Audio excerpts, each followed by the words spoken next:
So do you ever find yourself scrolling through your Lightroom presets and thinking, why don't these look good? Why can't I ever make these presets look good on my photos?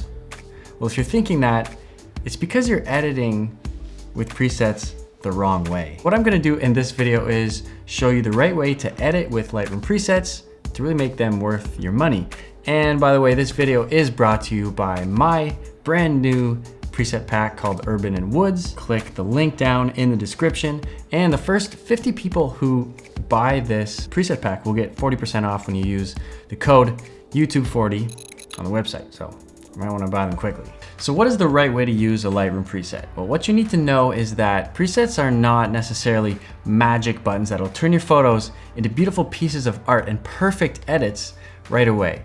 Usually, we like to use them as starting points, and that's how I use my presets. A lot of times, if your photos are really well exposed in camera, you won't really have to do many edits after you apply a preset. So let's take a look at this shot that I took here first. It's a well exposed shot. We have details in the shadows, the highlights aren't blown out or anything, so we know that most presets will look pretty good in the first place. So I tend to choose Griffintown when there are a lot of browns in my image because I find that it brings them out nicely, adds a lot of contrast, and it also creates very vivid blues. So I'm gonna apply Griffintown to this image, and already we have a fantastic edit. We don't really have to do much. Maybe bring up the shadows to see a bit more detail, but this is really your choice. Let's take a look at a shot that will need a bit of editing after we apply a preset. So let's apply the same preset here, Griffintown. Griffintown will also be great in this image because it brings out a lot of color and vibrance in the image. However, I underexposed the subject of this image, my friend here, because I wanted to capture the detail in the sky. So we do have to go in here and adjust the shadows a little bit so that we can see the detail. And that's it, that's all I had to do. So I applied a preset and I made a minor adjustment to the shadows, and there we go, we have a beautifully edited shot. You can do anything else you want after, by the way, but personally, I would leave it as is. Okay, now for this shot here, we can see already that it's very warm. My white balance was a little bit off in camera when I took the shot, and we have a lot of bright paper down here in the bottom of the image. So we're gonna have a hard time getting one preset to look good right away. But let's find a starting point. I'm gonna use Wellington as a starting point because I find that it evens out all of the colors a little bit, and we have a nice palette of brown and blue. I guess kind of like the last image I showed you guys.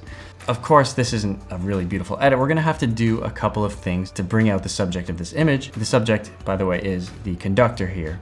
So I'm gonna bring up the exposure a little bit so that the conductor of this orchestra is properly exposed. Now this is about how bright we want him to be. So far so good. Now the problem is there's not a lot of attention being brought to our subject. So I'm gonna do two things to fix that. The first thing, I'm gonna drop a radial filter onto him, and I'm going to reduce the exposure around him. Second thing, a graduated filter from the bottom down because the paper's taking too much attention. I'm also gonna drop that exposure and drop the highlights. Now, looks pretty good. The last thing I wanna do is just adjust the color temperature a bit because it's very warm of an image. So I'm gonna drop it so we have good skin tone, and I think we can raise this exposure a little bit more, and done, perfect.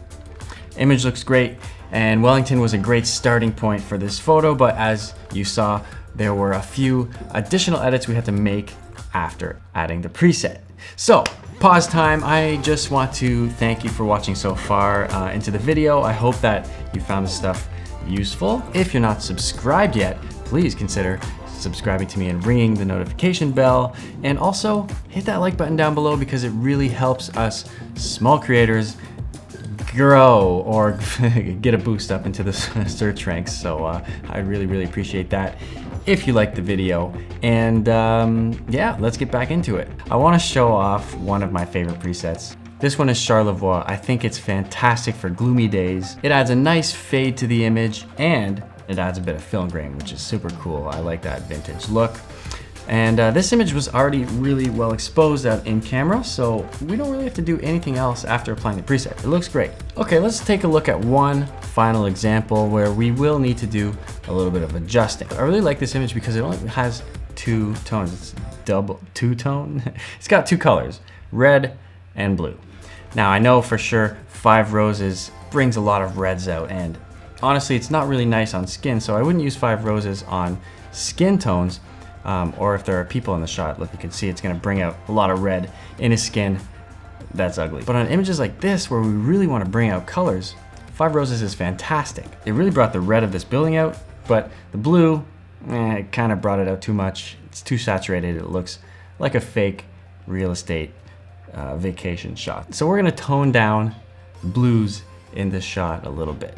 So opening the HSL tab or the color tab, I'm gonna head over to blue and drop the saturation a bit.